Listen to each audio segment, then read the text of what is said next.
좋아요, 구독! 네, 서울경제TV 증시8 조간 브리핑 시간입니다. 서울경제신문에서 발행한 이슈 전해드리는데요. 첫 번째 소식부터 하나하나 짚어보겠습니다. 공매도 막았지만 개인은 울고 기관만 웃었다. 지금 11월 6일부터 공매도 금지가 전격으로 시행됐습니다. 1,400만 개인 투자자들을 위해서 정부가 내놓은 시행령인데요. 개인 투자자들의 환심을 사기 위해서 공매도 금지에 나섰지만 최근 투자 수익률을 분석한 결과 오히려 다양한 종목을 매수하면서 투자 원칙을 지킨 기관 투자자들의 수익률이 가장 좋았던 것으로 나타나고 있습니다. 지금 표를 좀 살펴보실 텐데요. 투자자별 순매수 상위 종목과 예상 수익률을 담은 그래프입니다. 기관은 삼성전자와 기아, 카카오, 삼성물산 순으로 담았고요. 예상 수익률을 살펴보시면 삼성전자가 1.43%, 기아가 6.63%로 가장 크게 수익을 낼 것으로 기대가 됩니다. 반면 외국인은 삼성전자를 가장 우선적으로 담으면서 예상 수익률 1.08%를 기록할 것으로 보여지는데요. 반면에 3, 4분기 실적에 대한 기대감과 여러 기대감을 모았었던 엔터주, 그중에서 최선호주로 꼽혔던 하이브를 두 번째로 담았습니다. 하이브 9.17% 수익률을 반납할 것으로 보여지는데 그 이유는 지난주 금요일장에서 약 9%, 10%가량 큰 폭으로 무너졌기 때문입니다. 엔터주가 지난주 금요일장 여러 차례 앨범 판매에 대한 실적이 좀 부진할 것으로 전망이 되면서 JYP 엔터테인먼트를 필두로 하락세를 좀 짙게 나타냈는데요. 외국인은 하이브를 크게 담으면서 수익률 역시도 좀 부진할 것으로 보여지고 있습니다. 또 개인 투자자를 살펴보시면 포스코홀딩스와 포스코 퓨처엠, 삼성 SDI 등 2차 전지주 위주로의 매수세가 크게 나타났습니다. 아무래도 공매도 금지에 따른 수혜에 대한 기대감 때문으로 2차 전지에 좀 집중적으로 몰빵 투자한 것 때문으로 나타나는데요. 다만 수익률을 살펴보시면 6.62% 그리고 포스코 퓨처엠 10.37%로 대다수 종목들 가운데서 수익률을 좀 더 뱉어낼 것으로 보여지고 있습니다. 다만 에코프로 머티리얼즈 같은 경우에는 공모가 대비 58% 넘게 급등하면서 우선은 수익률 기준으로 12% 넘게 급등할 것으로 보여지고 있는데요. 하이브와 JYP 엔터테인먼트 역시 수익률 좀 부진할 것으로 보여지고요. 파두가 가장 큰 문제를 일으키고 있습니다. 개인 투자자 반도체 업황 회복에 대한 기대감으로 파두 역시 순매수세를 보였지만 파두 3분기 어닝 쇼크로 인해서 수익률 예상치로는 43%를 반납할 것으로 보여지는데요. 이처럼 공매도를 막았긴 했지만 개인 투자자들은 전반적으로 수익률이 좀 아쉬운 부분이고요. 오히려 여러 가지 포트폴리오 안에서 종목을 담았었던 기관 투자자들이 수익률 단에서 좀 좋은 종목들, 좋은 수익률을 내고 있다라는 목소리가 나오고 있습니다. 자, 이렇게 조금 더 두드러지는 특징들 살펴보실 수가 있고요. 분산 투자한 기관이 1.05%대로 1위를 차지하고 있고 2차 전지에 몰빵했었던 개인은 6%대 손실이 나고 있습니다. 반도체 매수세에 쏠린 외국인도 부진할 따름인데 이익 흐름이 개설될 우량주 투자를 추천한다라는 의견까지도 덧붙여서 들어보겠습니다. 자, 현대 기아로 돌아온 외국인 나흘 동안 1,600억을 쓸어 담았다. 자, 이어진 기사로 한번 살펴보겠습니다. 이 저평가 인식 속에서 매수 콜이 잇따라서 나와주고 있고요. 13거래일 연속해서 순매도했을 때와는 대조된 모습입니다. PER이 지금 4배로 비정상적으로 좀 하단에 내려와 있다라는 인식 속에서 저가 매수의 기회가 있다라는 의견이 지금 매수세를 더해주고 있는데요. 현대차, 기아 주가 추이 한번 살펴보시면 사실 실적도 좋았고 저평가 그리고 고배당주 매력 속에 현대차, 기아 업계 내에서도 최선호주로 꼽혔었지만 실적은 지지부진했었습니다. 다만 이번에 외국인과 기관 동반 순매수세를 보여주면서 오히려 현대차와 기아 같은 경우에는 반도체나 4분기 실적 좋을 것으로 예상됐던 엔터주를 밀치고 지금 주가 상위에 포진되어 있는데요.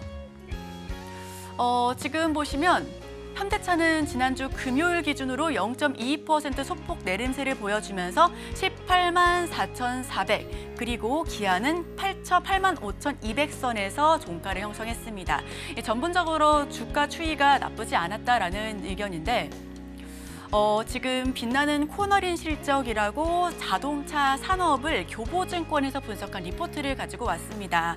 서머리로 요약해보면 2024년의 전망이 힘든 시기일수록 오히려 빛날 것이다라는 의견이 대다수인데요. 여기 보시는 것처럼 이 서머리를 요약해봤습니다. 피카 우려가 있기는 했습니다만 이 부분은 너무 과도하다라는 의견이 있고요. 글로벌 전기차 수요가 감소하고 있지만 4분기 계절적 성수기 그리고 전미 자동차 노조 파업과 도요타의 일본 내 생산 차질에 대한 반사 이익을 얻을 것으로 기대감이 큽니다. 2024년 북미 전기차 공장의 완공과 더불어서 전기차 전용 모델 추가 출시 그리고 주가 상승을 견인할 모멘텀이 매우 풍부하다라는 소식에 현대차, 기아 앞으로도 조금 더 눈여겨봐 주시면 좋을 것 같고요. 네, 한번 기사 요약하고 넘어가 보겠습니다.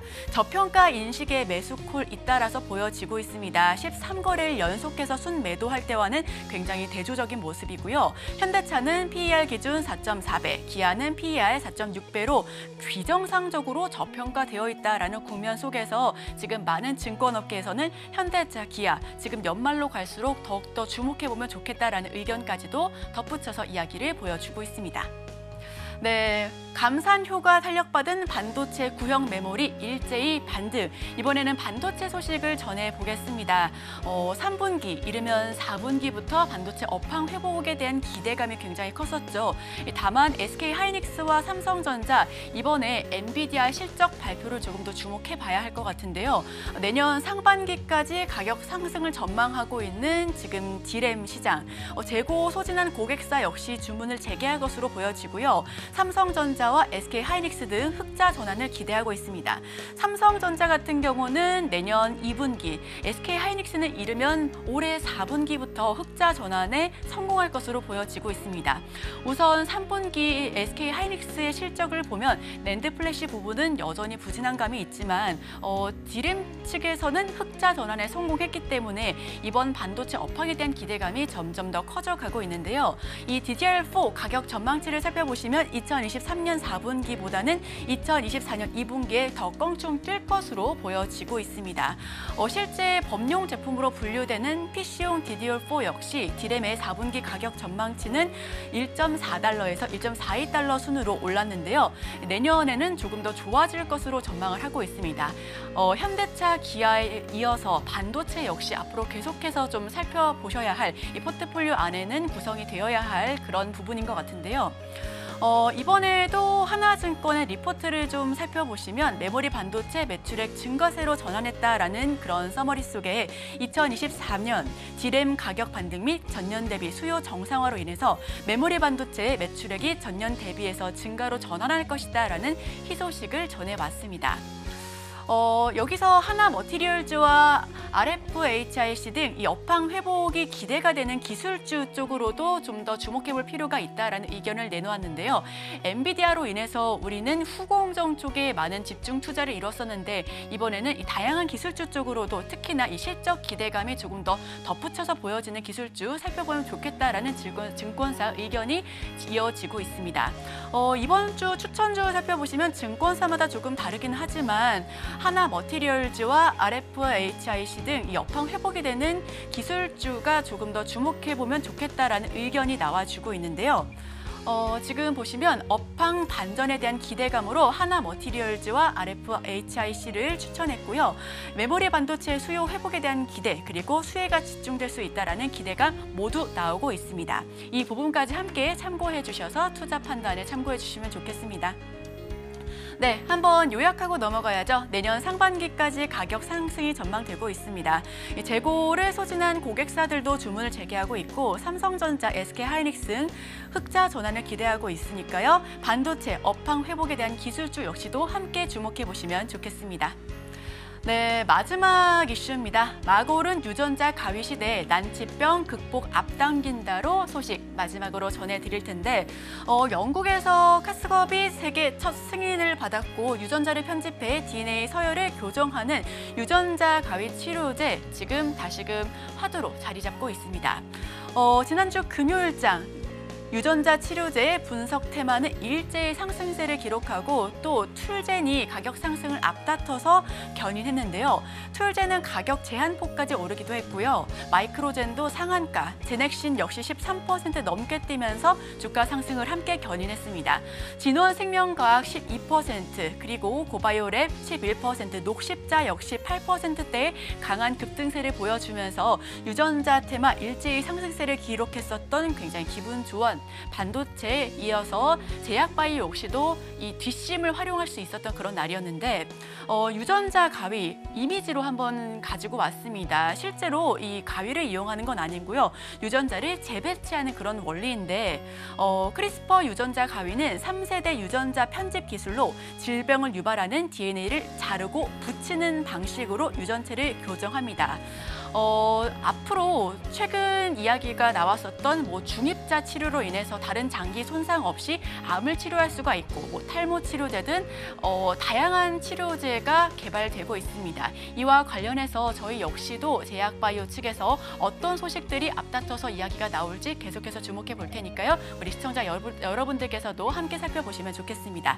자, 그럼 기사 요약을 마지막으로 살펴보겠습니다. 영국서 카스겁이 세계 첫 승인을 받았고요. 유전자 편집해서 DNA 서열을 교정합니다. 아시아 유일 특허를 자랑하고 있는 한국 툴젠 역시도 계속해서 주목해 보시면 좋겠습니다. 자, 그럼 제가 준비한 소식은 여기까지입니다. 저희는 바로 이어서 증시 8 우리 전문가님의 의견을 덧붙여서 들어보면서 오늘의 일면 준비해 보겠습니다. 좋아요, 구독!